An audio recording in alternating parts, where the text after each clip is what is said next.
Hello পিপুল, আসসালামু আলাইকুম। সবাইকে শুভ সকাল। চলেন আজকে আপনাদের সাথে পিকুর পরিচয় করিয়ে দিই। ও হচ্ছে আমার কথা বলা পাখি। ও সম্পর্কে জানতে চাইলে অবশ্যই আমাকে কমেন্ট করবেন, আমি আপনাদেরকে জানাবো। তো চলুন এখন আপনাদের সঙ্গে সকালবেলা চা শেয়ার করি। চা মানেই ভালোবাসা। আমি একজন চা প্রেমী মানুষ। আমি সকাল দুপুর সন্ধ্যা রাত যখন মন চায় আমি চা খাই। আসলে আমি চা খেতে ভালোবাসি, অনেক বেশি পরিমাণেই খাই।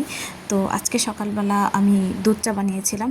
সাধারণত আমি সকালবেলা আদা চা, তারপরে লিকার চা এগুলো খেতেই ভালোবাসি, কিন্তু আজকে একটু নিজেকে স্পেশাল ফিল করানোর জন্য বানালাম আর কি। যদি দুধ চা খেলে অনেক সময় গ্যাসের সমস্যা হয়, তবে আজকে যাই হয় হোক বানাবো, খাবো, এটাই আর কি। তো আমি এখানে একটু গরম মশলা দিয়ে একটু মশলা ট্রাই করছিলাম। অনেকে কিন্তু আছে আদা দিয়েও দুধ চা বানায়, আমি দেখেছি, ওটা খেতেও ভালো লাগে, তবে এটা দিয়ে আজকে বানিয়েছিলাম। আর আমি হচ্ছে গিয়ে ব্যক্তিগতভাবে দুধ চা আমি গরুর দুধ দিয়ে খেতে পছন্দ করি। পাউডার দুধেরটা আমার কাছে খুব একটা ভালো লাগে না। হ্যাঁ, এই গরুর দুধের চায়ের সঙ্গে একটু পাউডার অ্যাড করলে খেতে ভালো লাগে। তো চলুন চাটা এনজয় করি।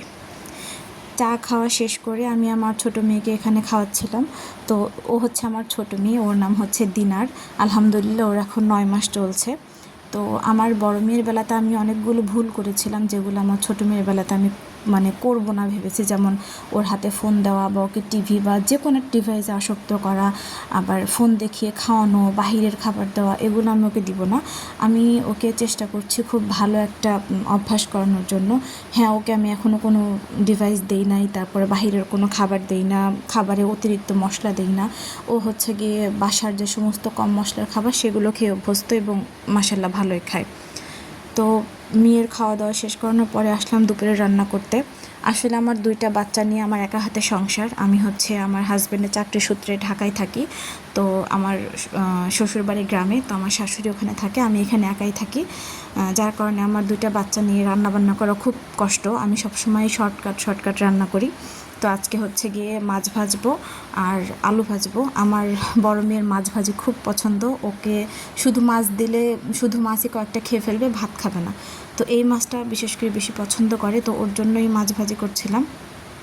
আর আমি তো আমার ভাত খেতে ভালোই লাগে না বলতে গেলে। আমি সারাদিন চা খেয়েই থাকি। এটা যদিও খুবই আনহেলদি, এটা এরকম বড় গলা করে বলার কিছু নাই, কিন্তু আমি সেটা খাই।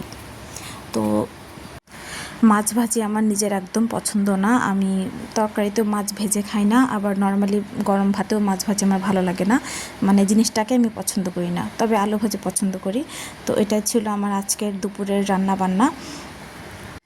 আমি নতুন ভ্লগ আপলোড করছি আর কি। তো আমার যদি কোনো কিছু আপনাদের খারাপ লেগে থাকে অবশ্যই ক্ষমা সুন্দর দৃষ্টিতে দেখবেন, আর আমার পাশে থাকবেন। আমার চ্যানেলটিকে সাবস্ক্রাইব করবেন, লাইক করবেন, কমেন্ট করবেন। আপনারা কমেন্ট করলে আমি অবশ্যই অনুপ্রাণিত হব আরও সুন্দর ভিডিও দেওয়ার জন্য। তো সবাই ভালো থাকবেন, আর আমি চেষ্টা করব বেশি করে আমার সমস্ত কাজকর্ম আপনার সঙ্গে শেয়ার করার জন্য। ভালো থাকবেন সবাই। কি করো মু?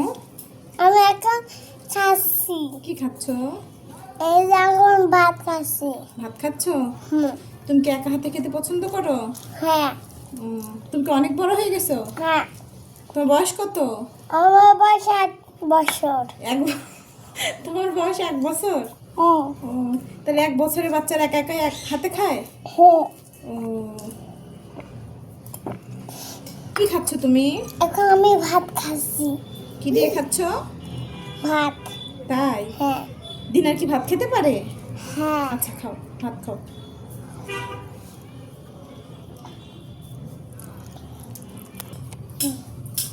আম্মু, তুমি তো ভাত খাচ্ছ, খাওয়ার শুরুতে কি বলতে হয়? বিসমিল্লাহ। তুমি কি বলেছো? হ্যাঁ। তুমি ভুলে গেছিলা তাই না? হ্যাঁ। আচ্ছা ঠিক আছে। খাওয়া শেষে কি বলতে হয়? হ্যাঁ। খাওয়া শেষে কি বলতে হয়? আল্লাহ। আলহামদুলিল্লাহ। আলহামদুলিল্লাহ। ঠিক আছে, তাহলে এখন খাওয়া দাওয়া করে নাও। হ্যাঁ, ওকে আম্মু। ঠিক আছে, আবার তোমার সাথে পরে কথা হবে। ঠিক আছে? হ্যাঁ, ঠিক আছে। ঠিক আছে।